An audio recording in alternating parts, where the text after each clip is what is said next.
Lucky রুবাস cooking আপনাদের সবাইকে স্বাগত জানাচ্ছি। আজকে আপনাদের সাথে বড়ইয়ের একটা রসালো আচার একটা রেসিপি শেয়ার করতে যাচ্ছি।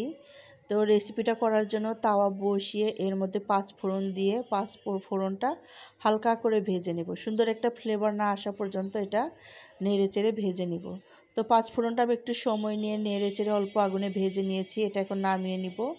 তারপর দুটো শুকনো মরিচ নিলাম, শুকনো মরিচটা মুচমুচে করে ভেজে নেব। তো এই যে শুকনো মরিচটা যখন ভাজা হয়ে যাবে এটা নামিয়ে পাঁচফোড়নের সাথে একসাথে আমি বেটে নিব। তো আমি বড়ইয়ের আচার বানাবো, বড়ইটা একদম অল্প, সেই জন্য সব কিছু অল্প করে নিচ্ছি পরিমাণ অনুযায়ী। তো যেখানে সরিষা তেল দিয়ে দিলাম, তেলটা গরম হয়ে আসলে এর মধ্যে আবার শুকনো মরিচ একটা চিড়ে দিচ্ছি। তারপরে এখানে দিয়ে দিব পাঁচফোড়ন, গোটা পাঁচফোড়ন। শুকনো মরিচ দিলে কিন্তু অন্যরকম একটা ফ্লেভার আসে। পাঁচফোড়ন দিয়ে দিলাম, লবণ সামান্য পরিমাণে হাফ চামচেরও কম লবণ দিয়ে দিলাম। তারপর আমি রসুন কুচি করে রেখেছি, সেই রসুন কুচিটা দিয়ে দিব। হাফ চামচের মতো লবণটা দেওয়া হয়ে গেছে। তারপরে যে রসুন কুচিটা দিয়ে দিলাম। তো পাঁচফোড়নের সাথে রসুন কুচিটাও খুব ভালো করে বাদামি করে ভেজে নেব। তো সুন্দর একটা ফ্লেভার আসছে রসুনের থেকে আর পাঁচফোড়ন থেকে। এখন আমি এই যে এটা দিয়ে দিব, বড়ইটা খুব ভালো করে ধুয়ে বোটা ছাড়িয়ে পানিটা ঝরিয়ে নিয়েছি।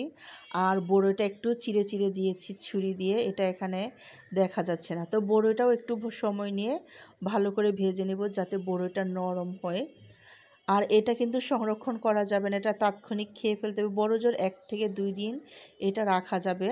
আর অল্প বড়ই, এটা সংরক্ষণের জন্য চিন্তা করে আমি বানাচ্ছি না। তো বড়িটা এরকম করে বেশ কিছু সময় তেলে নরম করে ভেজে নিব। ভাজা হয়ে গেলে যে হলুদের গুঁড়ো সামান্য পরিমাণে আর মরিচের গুঁড়ো সামান্য পরিমাণে দিয়ে দিব। ঝালটা যে যার মতো যেরকম ঝাল খেতে পছন্দ করেন সেরকম দিয়ে দিবেন। আর হলুদটা সামান্য একটু কালারের জন্য দিয়ে দিব। তো হলুদ মরিচটা ভালো করে কষিয়ে নেব যাতে গন্ধটা না থাকে হলুদের। তো এই যে ঢাকনা দিয়ে বেশ কিছু সময় এটা রান্না করেছি। বেশি নাড়াচাড়া করব না, বেশি সময় নিয়ে রান্না করব না, তাহলে বড়িটা গলে যাবে, গলে গেলে ভালো লাগবে না। তো এখানে পানিটা দিয়ে দিলাম, একটু রসালো একটা আচার ভাব আসবে বড়িটাতে, সেজন্য এখানে পানি দিয়ে দিলাম আমি। তারপর এখানে আমি চিনি দিয়ে দিব।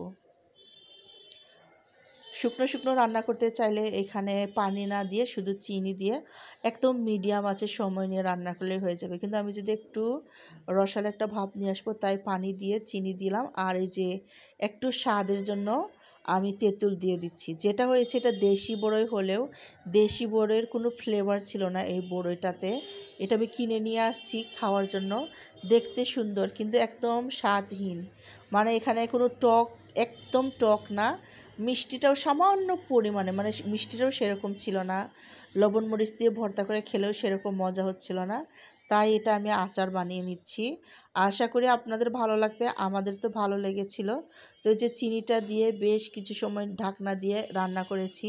পানিটা একদম শুকিয়ে আসছে, আঠালো আঠালো ভাব চলে আসছে।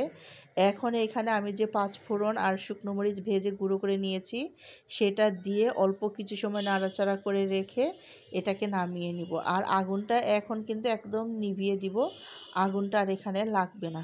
তো এটা কিন্তু আস্তে আস্তে ঠান্ডা হবে, তারপরে মশলাটা ভেতরে চলে যাবে। তারপর একটু ঠান্ডা হয়ে গেলে বা গরম গরম করেও খেতে পারেন। এটা খাবারের পর, ভারী খাবারের পর খেলে অনেক বেশি ভালো লাগবে। যারা মিষ্টি জাতীয় খাবার খেতে পছন্দ করেন তারা এই বড়ইয়ের এটা বানিয়ে খেতে পারেন, এই সিজনে ভালোই লেগেছে।